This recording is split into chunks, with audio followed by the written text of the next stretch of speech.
Polda Metro Jaya mendalami latar belakang dan penyusun materi stand up mens rea yang dibawakan oleh komika Panji Pragiwaksono. Penyidik telah memberikan 63 pertanyaan pada Panji dalam undangan klarifikasi pada hari Jumat yang lalu. Beberapa hal didalami oleh penyidik, diantaranya soal latar belakang, tujuan, dan penyusun materi stand up mens rea. Saudara PP sudah dilaksanakan pemeriksaan dengan 63 pertanyaan. Ini pemeriksaan penyidik mendalami materi terkait latar belakang, siapa yang menyusun materi, serta tujuan penyampaian di acara mens rea. Ada 27 orang yang sudah dimintai keterangan, termasuk pelapor, saksi-saksi. Ini akan berkembang kepada nanti akan permintaan keterangan klarifikasi dari ahli. Sebelumnya Panji Pragiwaksono telah memberikan klarifikasi kepada Polda Metro Jaya terkait konten mens rea pada 6 Februari yang lalu. Ia menyatakan siap untuk berdialog dengan para pelapor yang melaporkan dirinya. Dari Jakarta, Tim Liputan iNews melaporkan. Sebelumnya, komika Panji Pragiwaksono telah memberikan klarifikasi terkait materi tayangan stand-up komedi mens rea di Polda Metro Jaya. Panji diperiksa terkait 5 laporan serta 1 aduan soal dugaan penghasutan di muka umum dan penistaan agama. Ada blocking mas, boleh ditutup, maju lagi mas. Iya, di tengah aja. Komika Panji Pragiwaksono mendatangi Polda Metro Jaya untuk memberikan klarifikasi terkait materi tayangan stand-up komedi mens rea. Pemanggilan Panji terkait 5 laporan serta 1 aduan soal dugaan penghasutan di muka umum dan penistaan agama yang dinilai pelapor dapat membuat gaduh serta menimbulkan perpecahan. Termasuk dari dari 5 laporan polisi dan 1 pengaduan. Jadi total kita gabungkan dalam pemanggilan untuk mengingat bahwa objek yang dilaporkan juga sama dalam kegiatan di mens rea. Panji diperiksa selama hampir 8 jam dengan 63 pertanyaan dari petugas.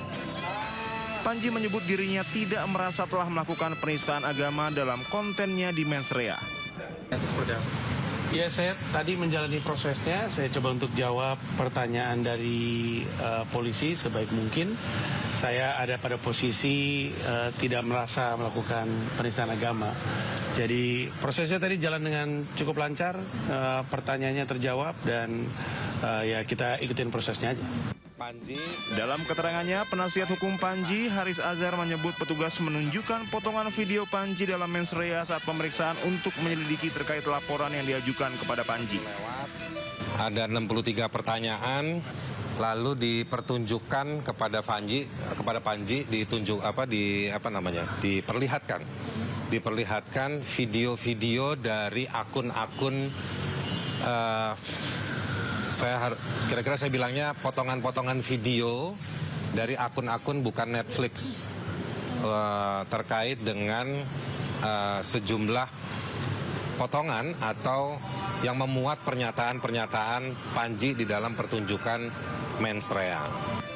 Dalam kasus ini, petugas akan terus mendalami sejumlah hal terkait laporan terhadap Panji Pragiwaksono. Selain Panji, polisi juga telah melakukan pemeriksaan dan klarifikasi terhadap 1 orang yang merupakan pembuka acara mens rea. Dari Jakarta, Tim Liputan iNews melaporkan. Roy Suryo CS minta kasusnya dihentikan dan diterbitkan SP3. Permohonan itu disampaikan melalui surat yang telah dikirim ke Irwasum Mabes Polri, Komjen Wahyu Widada. Roy Suryo, Rismon Sianipar, dan Dr. Tifa mengirimkan surat kepada Inspektur Pengawasan Umum Mabes Polri, Komjen Pol Wahyu Widada. Surat tersebut berisi permintaan penghentian penyidikan terhadap kasus fitnah ijazah palsu Jokowi. Permintaan ini dilayangkan menyusul diterbitkannya SP3 kepada 2 tersangka lainnya yaitu Egy Sujana dan Damai Harilubis. Kubu Roy menilai jika 2 tersangka lain bisa dihentikan kasusnya, maka untuk Roy, Rismon, dan Tifa harusnya bisa diperlakukan sama.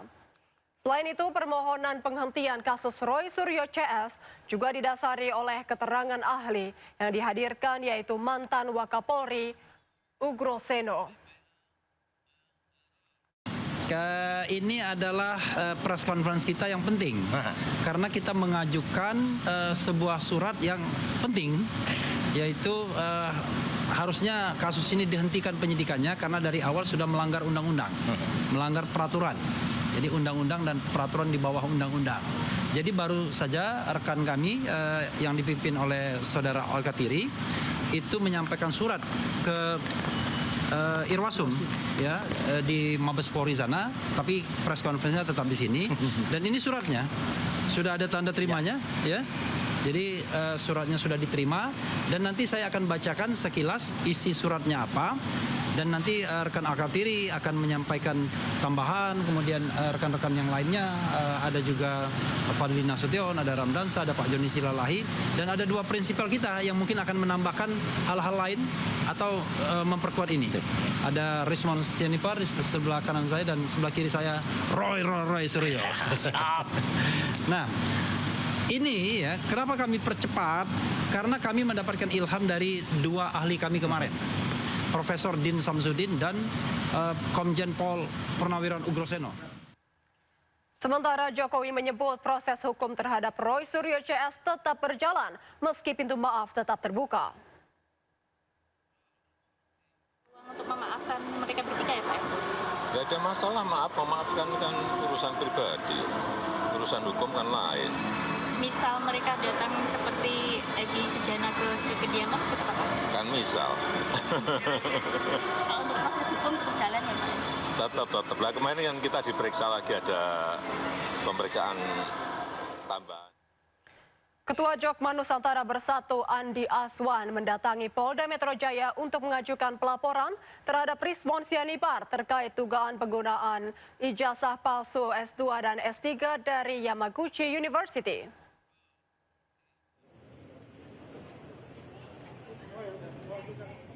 Pelaporan diajukan Andi terkait dugaan ijazah palsu S2 dan S3 penggugat ijazah Presiden ke-7 Joko Widodo, Rismon Sianipar yang merupakan lulusan Universitas Yamaguchi.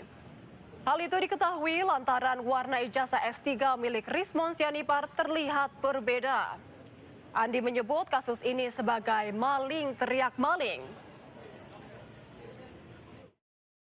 Panggilannya Bang Bill ya, panggil topik bilaki itu Bang Bill ini mengenai laporan yang tadi kita buat.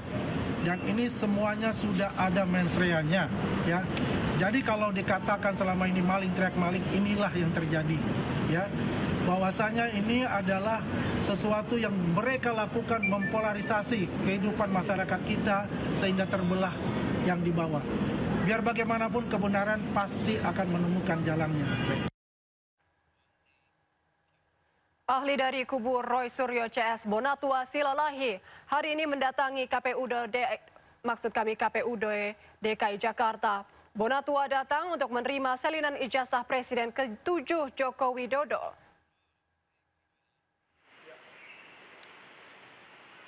Bonatua menerima salinan ijazah Jokowi yang diserahkan ke KPUD saat mencalonkan diri menjadi Gubernur DKI Jakarta pada 2012 lalu. Permintaan penyerahan salinan ijazah Jokowi ini telah dikabulkan oleh Komisi Informasi Pusat yang menyatakan dokumen tersebut sifatnya terbuka. Sebelumnya, Komisi Pemilihan Umum Pusat juga sudah memberikan salinan ijazah Jokowi tahun 2014 dan 2019 yang digunakan untuk mencalonkan diri saat Pilpres lalu. Nantinya KPU Solo juga diminta untuk menyerahkan salinan ijazah Jokowi saat mencalonkan diri menjadi wali kota Solo. Setelah terkumpul, nantinya Bonatua akan kembali menguji keaslian dan kecocokan salinan ijazah tersebut. Dan ini adalah yang dikasih adalah ijazah Bapak Gubernur tahun 2012 yang kebetulan adalah Bapak Joko Widodo. Ya, ini yang ini. Jadi dengan begitu yang spesimen untuk Jakarta sudah lengkap. Memang di sini konsisten ya. Satu yang konsisten yaitu tidak ada tanggalnya. Tidak ada tanggalnya. Jadi dari hasil penelitian para netizen Nah, saya juga dapat info bahwa ini melanggar undang-undang administrasi. Presiden ke-6 RI Susilo Bambang Yudhoyono melukis di kaki Gunung Merbabu. Bersama puluhan pelukis lainnya, SBY melukis karya abstrak bernilai seni tinggi.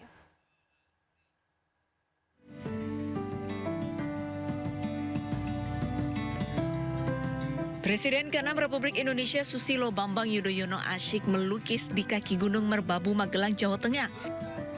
Diselimuti kabut tebal, SBY ditemani puluhan pelukis lainnya. Di sini, SBY melukis karya abstrak yang bernilai seni tinggi.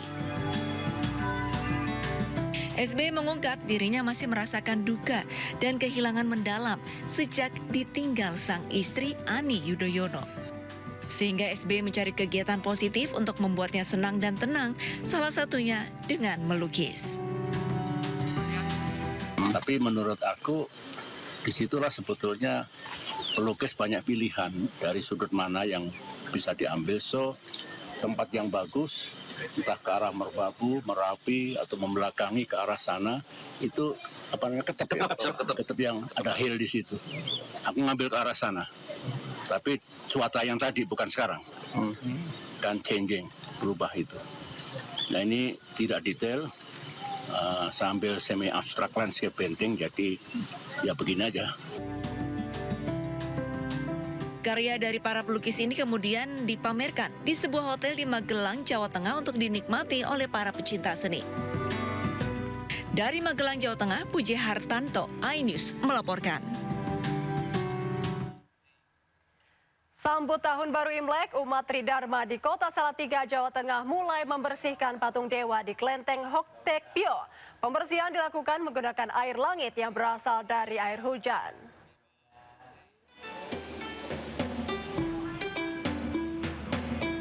Sejumlah persiapan mulai dilakukan umat Tridharma di Kota Salatiga, Jawa Tengah dalam rangka menyambut Tahun Baru Imlek 2577 Kongzili. Selain merapikan dan membersihkan seluruh area, mereka juga membersihkan puluhan patung dewa dan berbagai peralatan yang ada di tempat ibadah Tridharma Klenteng Hoktek Bio. Pembersihan patung dewa juga tidak menggunakan air biasa, yakni menggunakan air yang turun langsung dari langit atau air hujan yang ditambah campuran teh agar warna patung tidak pudar. Ini kita menggunakan air yang benar-benar jatuh dari langit. Jadi kita 1 minggu sebelum itu kita pasang ini ember ini untuk kita menampung air hujan. Yang airnya benar-benar tidak menyentuh apa yang benar-benar kita tampung dari langit. Tujuannya memang ini air ini kita harus bersih. Kegiatan serupa juga digelar warga keturunan Tionghoa di Klenteng Chiangma di Kota Makassar, Sulawesi Selatan. Berbeda dengan tahun sebelumnya, pembersihan rupang Dewa-Dewi dimulai dari lantai 1 yang akan berlangsung selama 4 hari hingga ke lantai 4 kelenteng. Pembersihan rupang Dewa-Dewi merupakan tradisi tahunan bagi warga Tionghoa yang dilakukan sepekan sebelum perayaan Imlek. Dengan rumah ibadah yang bersih, umat Tridharma berharap dapat menyambut tahun baru dengan hati yang bersih, serta lebih menghayati datangnya tahun baru yang diikuti dengan semangat dan harapan baru. Tim Liputan iNews melaporkan. Pemirsa, 2 legenda biliar dunia asal Filipina, Efren Bata Reyes dan Francisco Jango Bustamante berkunjung ke Pro Billiard Center di iNews Tower, Kebon Siri, Jakarta Pusat. Kedua legenda ini kagum dengan berbagai fasilitas biliar di Indonesia yang sudah sangat maju, baik sebagai industri maupun pengembangan atlet-atlet muda. Ketua Umum PB Popsi Haritanu Sudibyo bersama Wakil Ketua Umum PB Popsi Kevin Sanjaya menyambut kedatangan 2 legenda biliar dunia asal Filipina, Efren Bata Reyes dan Francisco Jango Bustamante, di Pro Billiard Center iNews Tower, Kebon Siri, Jakarta Pusat. Pada kesempatan ini, HT menjajal ketangguhan Efren Reyes dalam bermain bola sodok.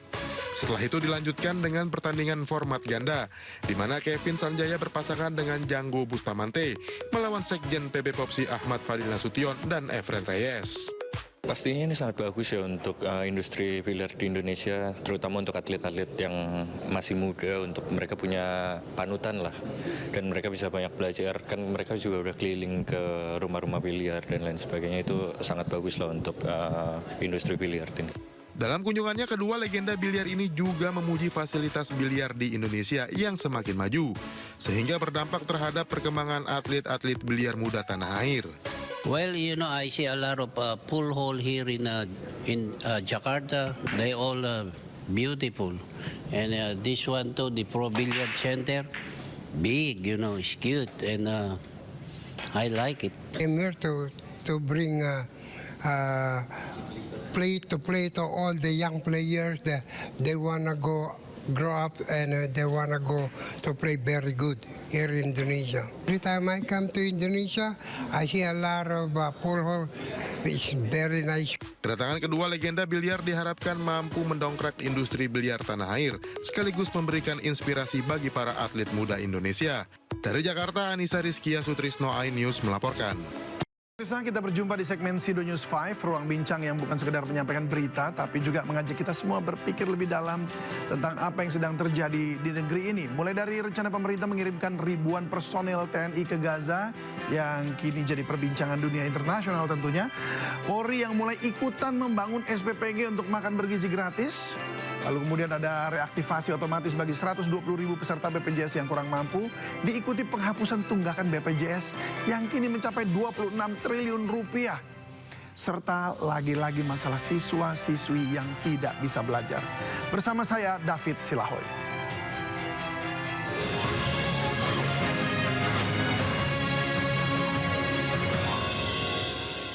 Indonesia siap mengerahkan 5.000 hingga 8.000 prajurit TNI ke Gaza. Dan pengerahan ini katanya untuk misi perdamaian. Kepala Staf TNI Angkatan Darat Jenderal Maruli Simanjuntak mengatakan pasukan yang akan diberangkatkan ke Gaza sudah mulai berlatih. Dan Maruli memperkirakan jumlah pasukan yang diberangkatkan ke Gaza mencapai 1 brigade. Itu antara 5 hingga 8.000 prajurit.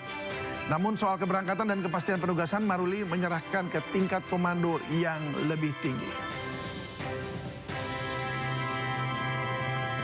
Ya, itu kan masih terus berjalan ya. Jadi kan kami menunggu dari hasil koordinasi ke yang mengkoordinir di Gaza, nanti ke Mabes TNI nanti ke Mabesat memerlukan personil yang berkarakter apa, nanti kami siapkan, gitu. Tapi persiapannya sudah jalan, sudah mulai berlatih orang-orang yang kemungkinan kan kita nanti kan jadi perdamaian. Jadi berarti si jenis kesehatan yang seperti itu kami siapkan. Jumlah personilnya spesifik akan di Gaza ya Pak, bukan di Lebanon atau lain-lain? Ya saya belum terlalu ini ya, lebih baik bertanya ke Mabes TNI biar lebih jelas. Kalau kami hanya penyiapan pasukannya saja. Jumlahnya berapa? Berarti ya bisa satu brigade 5.000 8.000 mungkin, tapi masih bernego semua, belum pasti. Jadi belum ada kepastian angka sampai sekarang. Gitu. Ya, tapi tahun ini pelibatan TNI dalam... Ya belum bisa saya pastikan karena saya tidak ikut itu, saya bagian penyiapan. Ya. Oke. Pelibatan TNI dalam pemberantasan terorisme itu seperti apa? Apakah disampaikan oleh pemerintah? Itu biar saja nanti dari Mabes TNI ya, Mabes TNI dari Kemhan biar. Kalau kami kan masih pembinaan Angkatan Darat, jadi kita tidak mengikuti detail apa yang. Ya, yang dipertanyakan dunia internasional kan ketika dikirim ke sana sementara kita tidak punya hubungan diplomatik, lalu harus berkoordinasi dengan Israel tentunya. Nah, ini akan seperti apa? Baik, Presiden Prabowo Subianto meresmikan juga SPPG Polri di Palmerah, Jakarta. Dan selain itu Presiden juga sekaligus meresmikan gudang ketahanan pangan. Presiden Prabowo Subianto tiba di SPPG Polri dan gudang ketahanan pangan di Palmerah, Jakarta pukul 9 waktu Indonesia Barat tadi. Dan Kapolri Jenderal Listio Sigit Prabowo mendampingi Presiden Prabowo Subianto. Agenda utama Presiden yakni meresmikan 1.179 SPPG serta 18 gudang ketahanan pangan Polri. Wah, ini jumlahnya banyak sekali. Dalam sambutannya Presiden menyatakan dirinya puas karena salah satu institusi negara ikut berinisiatif untuk mengembangkan SPPG. Selain Kapolri, sejumlah pejabat juga hadir diantaranya Menko Polkam Jamari Caniago, Menko Pangan Zulkifli Hasan, Menko PMK Pratikno, serta Kepala BGN Dadan Hindayana.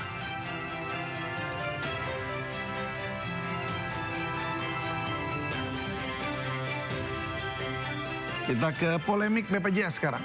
Polemik status kepesertaan BPJS Kesehatan yang tiba-tiba nonaktif memicu gelombang protes di masyarakat.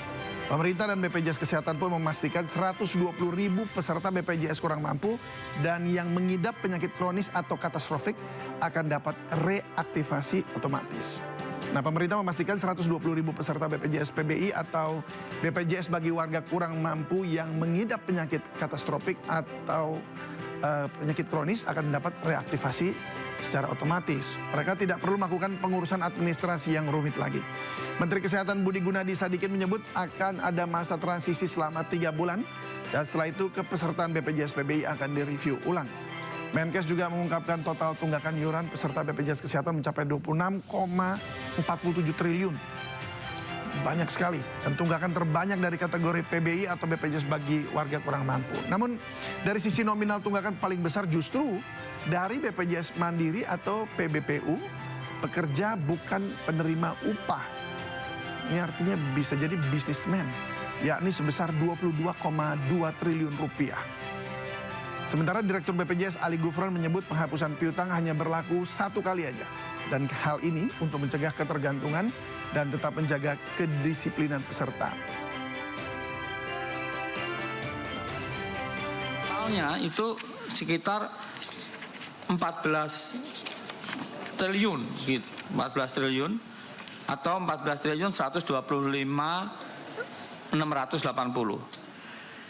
Jadi ini yang menunggak. Nah, itu nanti dibagi 2 sebetulnya itu. 1, penghapusan sekali tentunya, atau penghapusannya itu sekali. Nah, yaitu PBPU beralih yang menjadi PBIJK itu. Dia dulu mandiri, ya. Lalu nggak mampu terus masuk, seperti yang Kemensos itu masuk ke sini. Nah, itu PBIJK akhirnya itu kita hapus kalau dia menunggak iuran. PBPU beralih menjadi PBU Pemda. Lalu PBPU nonaktif ya, kelas 3 karena dia memang nggak mampu.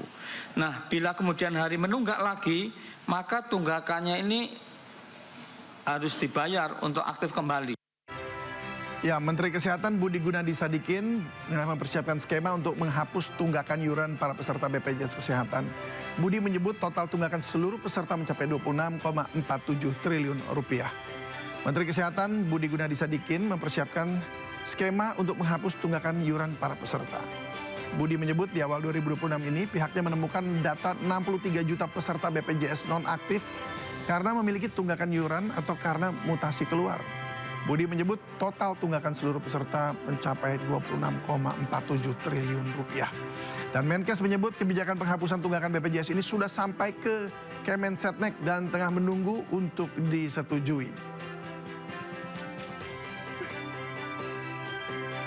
Dan DPR ingin benar-benar melayani masyarakat agar layanan kesehatannya tidak berhenti, khususnya untuk penyakit katastrofik.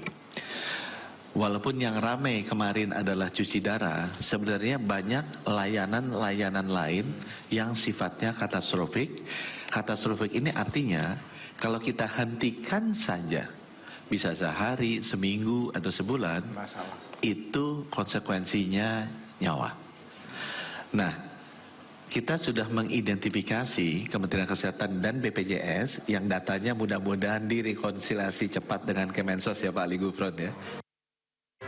Lagi-lagi masalah di pendidikan ini. Sekolah disegel pemilik lahan. Ratusan siswa SMP dan SMA di Goa, Sulawesi Selatan jadi terlantar. Mereka berunjuk rasa di depan sekolah karena tidak bisa belajar.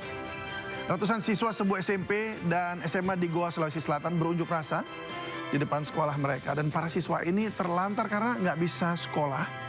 Usai sekolahnya disegel oleh pemilik lahan. Sejak 4 hari terakhir, siswa dan guru hanya bisa menunggu di depan sekolah sambil membuka buku pelajaran atau sekolah daring. Mereka berharap ada penyelesaian dari pemerintah daerah dan pihak-pihak terkait agar bisa kembali belajar. Adapun sebelumnya penyegelan sekolah disebabkan konflik antara ahli waris pemilik lahan.